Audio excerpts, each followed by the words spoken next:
kita beransur kepada kementerian selanjutnya, dijemput Menteri Kementerian Pembangunan Usahawan dan Koperasi 30 minit.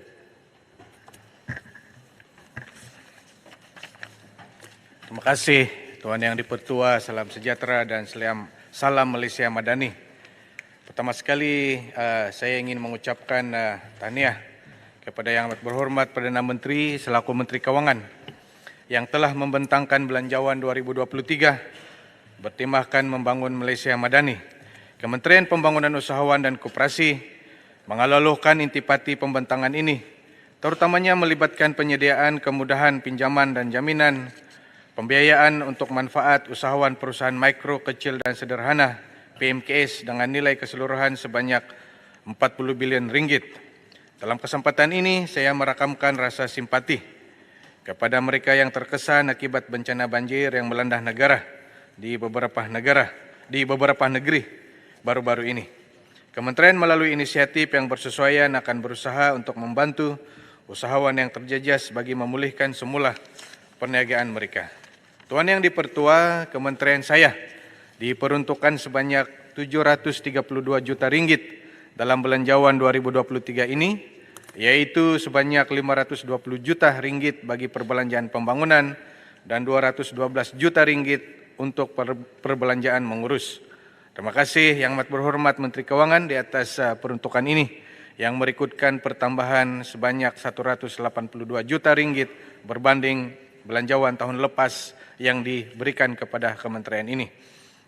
Seterusnya saya ingin menzahirkan penghargaan kepada 15 orang ahli yang berhormat yang telah membangkitkan perkara-perkara berkaitan dengan kementerian saya, yaitu Yang Berhormat Pasir Mas, Bagansarai, Puncak Borneo, Puchong, Parit Sulung, Sungai Besar, Pasir Putih, Tumpat Tenggara, Tanjung Manis, Betung, Libaran, Kuantan, Batang Sadung dan Bentung yang telah mengambil bahagian dalam membahaskan isu-isu berkaitan kementerian saya sepanjang perbahasan peringkat dasar, dan saya berharap kesemua ahli yang berhormat ini berada di Dewan dan saya berhasrat untuk memberi jawapan hanya kepada ahli-ahli berhormat yang masih berada di dalam Dewan.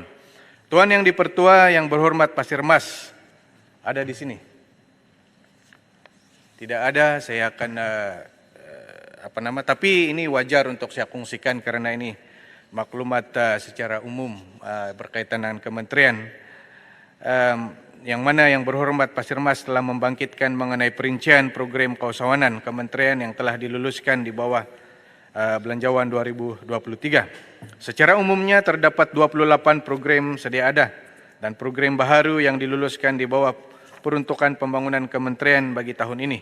Antaranya yang pertama adalah program keusahawanan merangkumi latihan dan bimbingan oleh Institut Keusahawanan Negara ataupun INSCAN dengan peruntukan sebanyak 10 juta ringgit. Yang kedua, dana pembiayaan di bawah Tekun Nasional sebanyak 330 juta ringgit, termasuk 30 juta ringgit untuk skim pembiayaan usahawan masyarakat India dan 10 juta ringgit bagi pelaksanaan Tekun Mobilepreneur. Yang ketiga, program pembangunan kapasiti berstruktur di bawah SME Corp seperti program Bumiputra Enterprise Enhancement Program sebanyak 30 juta ringgit dan program Tunas Usahawan Belia Bumiputra sebanyak 10 juta ringgit. Yang keempat, program penyediaan ruang niaga di bawah Uda Holdings dengan peruntukan sebanyak 30 juta ringgit. Dan yang kelima, bantuan peningkatan akses pasaran melalui Business Exports Program di bawah SME Bank melibatkan peruntukan sebanyak 4 juta ringgit dan program galakan ekspor Bumiputra sebanyak 10 juta ringgit dan juga program pengukuhan ekspor PKS sebanyak 5 juta ringgit yang akan dilaksanakan oleh SME Corp. Tuan Yang di-Pertua, Yang Berhormat Bagansarai tidak ada di dalam Dewan, saya akan ada. Terima kasih Yang Berhormat Bagansarai telah mencadangkan supaya Kementerian memperkenalkan konsep kedai runcit setempat melalui kerjasama dengan koperasi. Untuk makluman Yang Berhormat, Kementerian melalui Suruhanjaya Koperasi Malaysia akan terus memperkasakan penglibatan koperasi dalam sektor pemburungan dan peruncitan bagi membantu kerajaan menangani isu kenaikan kos sara hidup. Sehingga kini penglibatan koperasi dalam aktiviti pemburungan dan peruncitan terus digalakkan dengan pewujudan sebanyak 2.581 kedai runcit koperasi yang dikenali sebagai Kopmat yang telah beroperasi di seluruh negara. Melalui rangkaian Kopmat ini, anggota koperasi serta masyarakat setempat boleh mendapatkan barangan keperluan harian dengan harga yang berpatutan. Bagi tahun 2021-2022, rangkaian Kopmat telah terlibat dengan penganjuran jualan koperasi prihatin rakyat, jualan harga patut koperasi, jualan murah keluarga Malaysia dan jualan murah keluarga Malaysia siswa dengan penjimatan harga di antara 15 hingga 20% daripada harga pasaran dengan nilai penjimatan harga mencecah 9.28 juta ringgit. Bermula pada bulan Mac 2023 ini, Suruhanjaya Koperasi Malaysia melalui rangkaian Kopmat di daerah akan melaksanakan inisiatif jualan murah koperasi yang menawarkan insentif harga barangan keperluan asas harian sehingga 20% lebih murah daripada harga pasaran, dan kementerian merancang untuk melancarkan bazar jualan madani koperasi dan usahawan yang kita sasarkan akan diadakan di Perak pada bulan April 2023 ini sebagai permulaan pada tahun ini. Tuan Yang Dipertua yang berhormat Puncak Borneo tidak ada di dalam Dewan, saya akan beri jawapan secara bertulis. Yang berhormat Puchong juga tidak ada di dalam Dewan. Yang berhormat Betung dan Sungai Besar, Betung dan Dewan juga tidak ada di dalam Dewan. Yang berhormat Pasir Putih juga tidak ada di dalam Dewan. Yang berhormat Tumpat juga tidak berada di dalam Dewan. Yang berhormat Tenggara juga tidak ada di dalam Dewan. Yang sedang kerja Menteri. Yang berhormat Tanjung Manis, yang berhormat Betung, yang berhormat Betung, yang berhormat Libaran dan Kuantan juga tidak ada. Barangkali mereka tidak berminat mendengar respon daripada kementerian. Yang berhormat Batang Sadung, saya sentuh ini kerana ini adalah perkara baru mengenai dengan keusahawanan sosial, yang mana yang berhormat Batang Sadung membangkitkan mengenai kepentingan pengembangan perniagaan berteraskan keusahawanan sosial untuk mengurangkan kemiskinan tegar terutamanya di kawasan luar bandar. Untuk makluman Dewan yang mulia ini, kerajaan telah mengiktiraf perusahaan sosial sebagai salah satu kaedah dalam menangani isu sosial dan alam sekitar yang mampu menjangkau kumpulan sasar tertentu serta mengurangkan bebanan peruntukan kerajaan. Dan isu-isu sosial yang dimaksudkan termasuklah isu kemiskinan tegar, terutamanya di luar bandar. Matlamat utama penubuhan perusahaan sosial adalah untuk memberikan impak positif kepada masyarakat dan alam sekitar, di samping mempunyai model perniagaan yang mempan. Pembangunan ekosistem keusahawanan sosial telah digariskan dalam rangka tindakan keusahawanan sosial 2030 ataupun SIMAI 2030. Usaha-usaha yang dibuat oleh kerajaan dalam membangunkan perusahaan sosial seterusnya akan dapat membantu lebih banyak golongan sasar yang memerlukan bantuan. Memandangkan pembangunan perusahaan sosial merupakan satu dasar baru dan belum ada peruntukan diberikan kepada kementerian saya untuk pembangunan kapasiti perusahaan sosial di dalam bajet ini.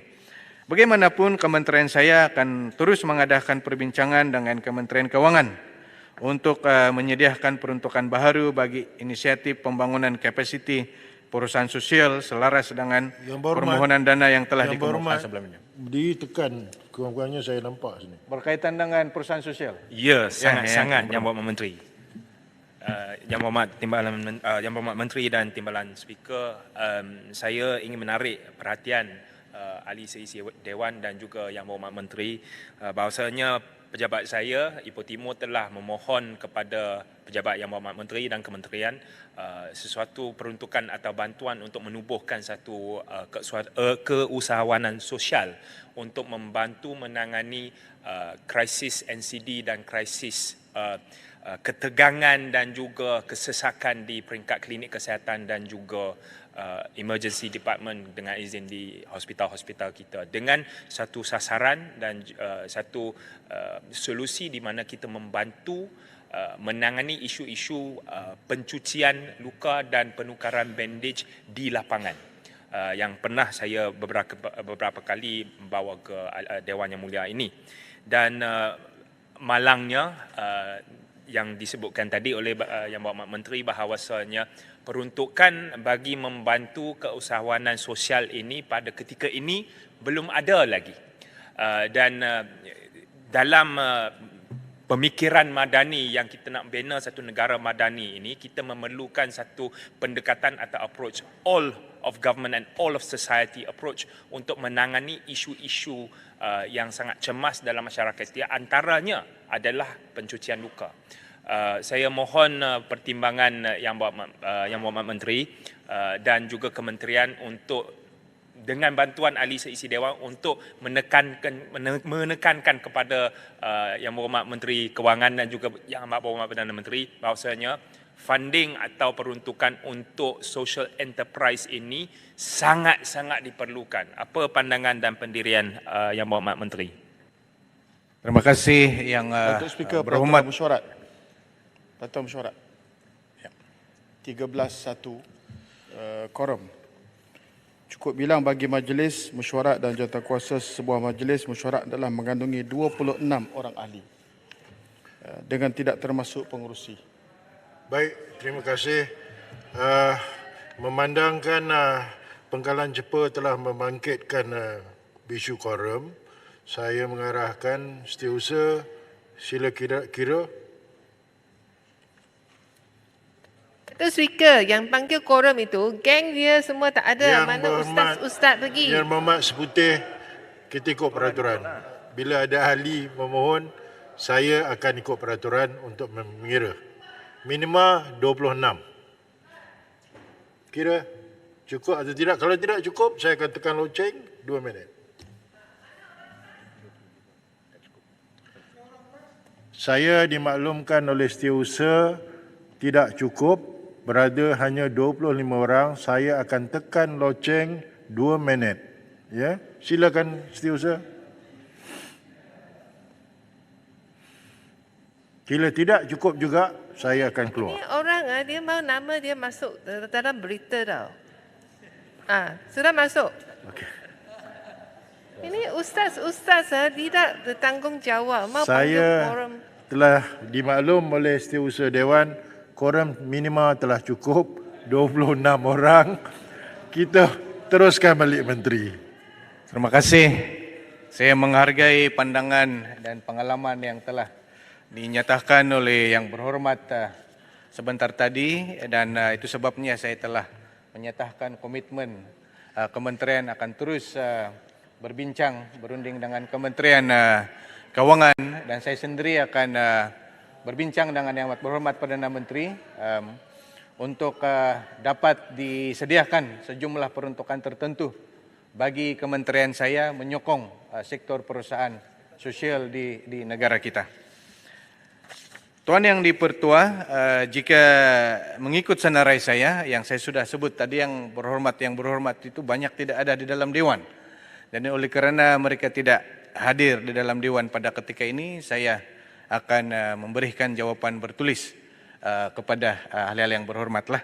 Tuan Yang Dipertua, setakat ini penjelasan-penjelasan yang dapat saya berikan kepada ahli-ahli yang berhormat yang masih berada di Dewan, yang mana mereka telah membangkitkan isu-isu tersebut sepanjang perbahasan belanjawan tahun 2023 di peringkat dasar. Saya berharap penjelasan tersebut dapat menjawab semua perkara-perkara yang telah dibangkitkan bagi ahli-ahli yang berhormat. Marilah kita bekerjasama atas semangat Malaysia Madani untuk sama-sama melaksanakan program-program yang telah dirancang oleh kementerian ini di bawah belanjawan 2023 bagi memacu pembangunan negara ke tahap yang lebih cemerlang. Percayalah dan yakinlah kami di kementerian akan menjalankan amanah ini dengan penuh komited dan bertanggungjawab dengan seikhlas hati dalam memastikan ekosistem perniagaan negara terus kekal kompetitif dan lestari. Sekian, terima kasih.